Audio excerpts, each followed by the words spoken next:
Kitchen ഡയറീസിലേക്ക് സ്വാഗതം. ഇന്ന് ഞാൻ വീണ്ടും വന്നിരിക്കുന്നത് അമൃതം പൊടിയും കൊണ്ടുള്ള ഒരു വിഭവമായിട്ടാണ്. അപ്പോൾ നമുക്കിതെങ്ങനെയാണ് തയ്യാറാക്കുന്നതെന്ന് നോക്കാം. ഞാനിവിടെ അരിപ്പയിലേക്ക് 1 കപ്പ് അമൃതം പൊടി ഇട്ട് കൊടുക്കുന്നുണ്ട്. അതിലേക്ക് 1/2 ടീസ്പൂൺ ബേക്കിംഗ് പൗഡർ ചേർത്ത് കൊടുക്കുന്നുണ്ട്. പിന്നെ ഒരു 2 പിഞ്ച് ഉപ്പും കൂടെ ചേർത്ത് കൊടുത്തിട്ട് ഇത് നമുക്ക് നന്നായിട്ടൊന്ന് അരിച്ചെടുക്കാം. അപ്പോൾ നിങ്ങളുടെ കയ്യിൽ അമൃതം പൊടി ഇല്ലെങ്കിൽ നിങ്ങൾ ഒന്നുകൊണ്ട് വിഷമിക്കേണ്ട. നിങ്ങൾക്കിത് ഗോതമ്പ് പൊടി കൊണ്ടോ അല്ലെങ്കിൽ മൈദ കൊണ്ടോ ഈ സെയിം റെസിപ്പി തയ്യാറാക്കാവുന്നതാണ്. അപ്പോൾ നമ്മുടെ അരിച്ചു വെച്ചിട്ടുള്ളത് നമുക്ക് മാറ്റി വെക്കാം.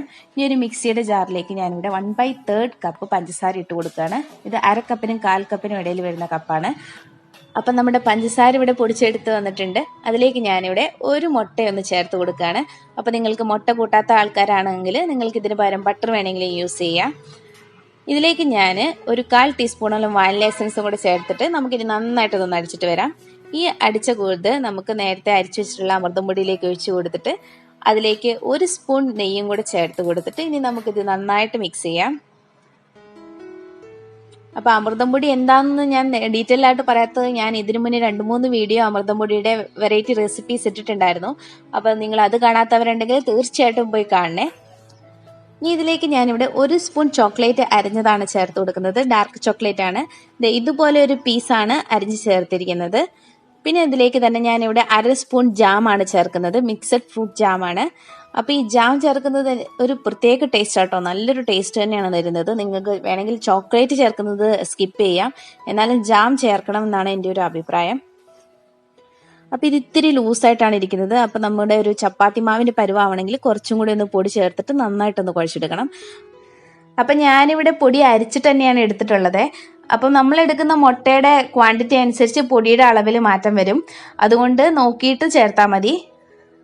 അപ്പം ഞാനിവിടെ 1/4 കപ്പ് മുഴുവനായിട്ട് ഇട്ട് കൊടുത്തിട്ടുണ്ട്. ഞാനിവിടെ അപ്പം മൊത്തത്തിൽ 1/4 കപ്പ് അമൃതം പൊടിയാണ് ഇവിടെ യൂസ് ചെയ്തിട്ടുണ്ട് ഉള്ളത്.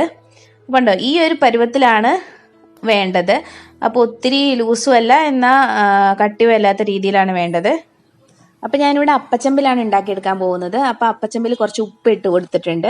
അപ്പോൾ 2-3 പ്രാവശ്യം യൂസ് ചെയ്തിട്ടുള്ള ഉപ്പാണ്. അതിലേക്ക് ഞാൻ ഒരു തട്ട് വെച്ച് കൊടുക്കാം. എന്നിട്ട് നമുക്ക് ഒന്ന് പ്രീഹീറ്റ് ചെയ്യണം. 5 മിനിറ്റ് ഒന്ന് പ്രീഹീറ്റ് ചെയ്യാൻ വേണ്ടി വെച്ചിട്ടുണ്ട്. പിന്നെ ഒരു പാത്രത്തിലേക്ക് എണ്ണ ഒഴിച്ചിട്ട് നന്നായിട്ടൊന്ന് തേച്ച് പിടിപ്പിച്ച് കൊടുക്കാം. ഇനി ഓരോ ഉരുളകളാക്കി എടുത്തിട്ട് നന്നായിട്ട് ഉരുട്ടിയിട്ട് ഇതൊന്ന് പ്രസ് ചെയ്തിട്ട് വെക്കണം.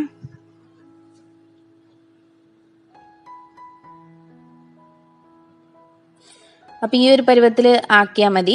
അപ്പം എല്ലാതും ഒരേ സൈസിലാവാൻ പ്രത്യേകം ശ്രദ്ധിക്കണം. അല്ലെങ്കിൽ ചിലത് കരിഞ്ഞു പോകും, ചിലത് വേവാതെ ഇരിക്കും, അങ്ങനെയുള്ള പ്രശ്നങ്ങളൊക്കെ ഉണ്ടാവും.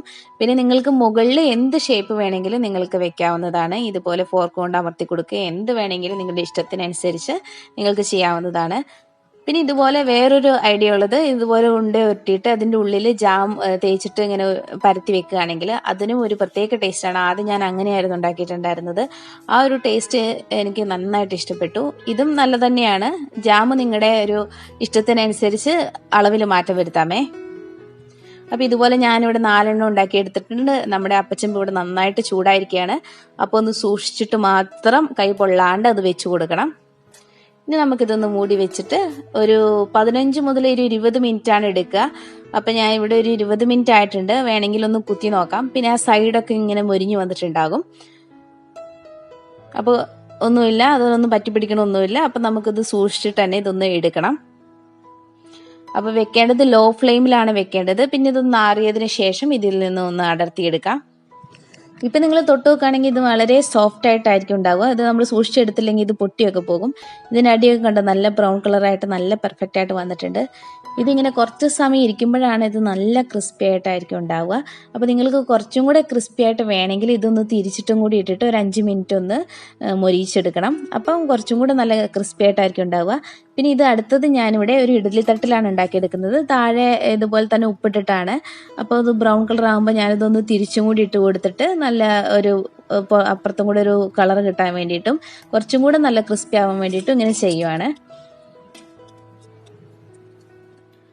മാക്സിമം ഒരു 5 മിനിറ്റ് കേട്ടോ, അത് കൂടുതൽ ഇരുന്ന് കഴിഞ്ഞാൽ ഇത് കരിഞ്ഞു പോകും. അതുകൊണ്ട് അത് നോക്കിയിട്ട് വേണം.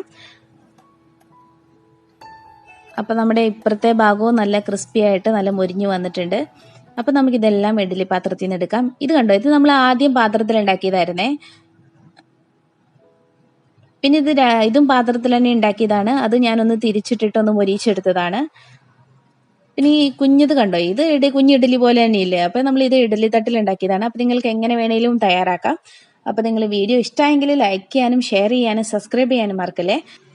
അപ്പൊ അടുത്ത വീഡിയോയുമായിട്ട് വീണ്ടും കാണുന്നവരേക്കും ബൈ.